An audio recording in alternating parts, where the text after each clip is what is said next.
So we did this last year and everyone really loved it. And so I think for this conference, it's become Phipps's Experiential Corner.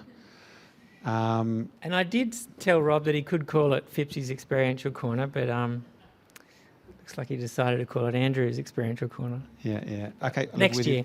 So, yeah, look, like everyone here, we're all playing around with the model and playing around with different techniques and ideas. And so what I hope to do today is very briefly show you something that I've been sort of playing around with a bit, using with clients as well as supervisees. So it's some stuff that's sort of adapted from Wendy Bahari's work in terms of working with people with very strong overcompensating modes. And so I'm calling it at the moment When They Were Young, and it was Rob's idea to have the capital Y after Jeffrey Young. Anyway, there you go. So the idea here is we'll do a little bit of reflection and observations and stuff afterwards, but I'm just going to ask you to do it. So I'm going to ask you to identify a difficult or personally triggering behaviour of a client. It can be a client or it can be a person in your life. It really doesn't matter. But basically, someone who does a behaviour, ideally an overcompensating style behaviour, which is challenging or triggering for you, and describe the behaviour to the other person at your table, just briefly. Or if you're by yourself, maybe just team up with another table briefly. Identify how this behaviour makes you feel and what the behaviour makes you want to do. So name it, identify how it makes you feel and what it makes you want to do. Then act out the behaviour. So be the client doing the thing that upsets you or triggers you.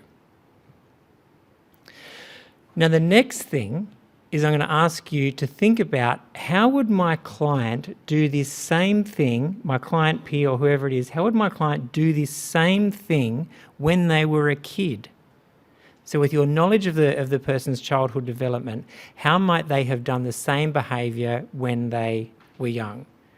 So it might sound something like, I might be talking to Rob and I'll say, Rob, you're actually very lucky to have me here today because you might know that I'm actually really busy. I'm really busy, so I'm really glad I've been able to find time to come along here today and speak. That's not at all like me, I can promise you. But it is like a client of mine. And if I was to do that same behaviour of that client when he was a little kid, it'd sound something like, my dad is so busy and so important that, you know what, I hardly ever see him. And we've got lots and lots of money, more money than your family. So that's the idea. It's the same sort of behaviour, how you imagine the client would do it when they're a little kid. And then we're asking ourselves the question, how does the alternate version make you feel and what does it make you want to do? So I'll give everyone about 5 minutes in their little groups, briefly describe it to your partner, act it out, then act out the childhood version and have one little go each.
So the idea is to have one quick go each. So if you've not had a go, swap it around.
Should we wrap it up?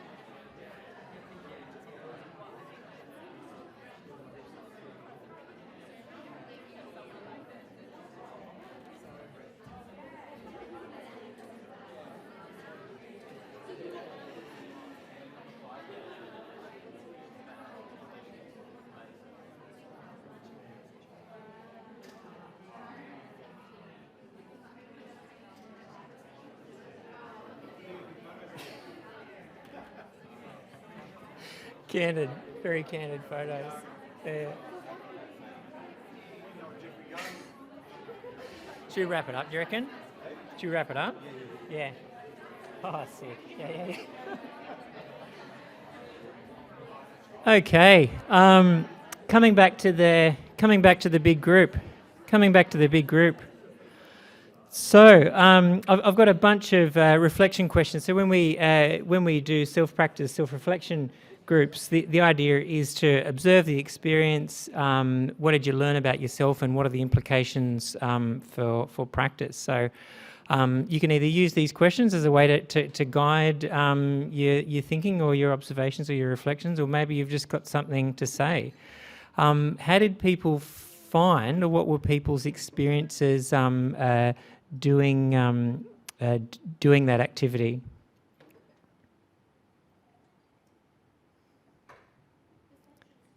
Perceptions changed, yeah. In what way? If you wouldn't mind commenting. So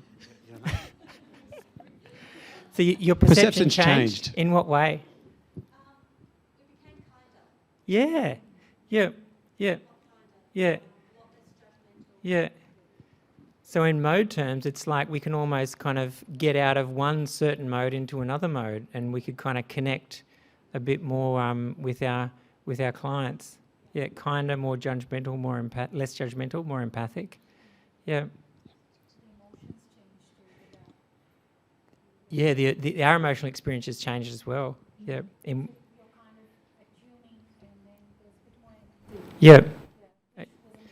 Yeah, attuning, more empathy that wasn't there before. Thank you. I was feeling a lot more angry child with my client. I kept it under wraps, but I was feeling it. I was working really hard for this client, and she's just so negative. Just nothing was working. We did transition objects. Everything was just like had great imagery, just like nothing. And I was getting really annoyed. I'm like, worked so hard for you. And then when I played out her child mode, she was just this like kid at school who's just, bangs over eyes, completely invisible from the world and, completely mute. And I thought, oh my goodness, this poor thing. It's heartbreaking, isn't it? Yeah, you think that level of shift. detachment early on as a way to cope. It's almost like when you do couples work, right? When you get the couple to actually see the person as in the vulnerable child, not the coping mode, right? And then suddenly you shift and you get, you feel that sense of empathy. Yeah, and this is something that I've been using this in individual work, because I don't do couples work, when the client is talking about their partner doing this overcompensating thing. Do the thing that they do, and you know them well. How do you think they did this when they were a kid? And more often than not, there's quite a dramatic shift in the way really that they kind of conceptualise or see what the partner's actually doing, and it allows them to be more empathic and understanding as well. All right. Yeah. Sharon just had one a last comment. one, Sharon. Come on, but say it into here for me. Yeah, that's such a cool exercise, because it makes you go, it takes you away from just rationalizing and like straight into the emotional experience. Yeah. And I think kids like have way less developed like defenses and coping modes, so you go straight into the vulnerability. Yeah. It was cool. Yeah. And I think when I do it, it's a neat way for me to get out of my own vulnerable child if I'm getting triggered, or out of my own coping modes if I'm in one of those, into the healthy adult, and then I can kind of connect. I've found this little thing personally useful for myself, and some clients and supervisees are also find it useful as well. So do if you like to practice that yourself. Thank you for participating. Okay, let's give Andrew a clap anyway. Thank you. Even though you guys did the work.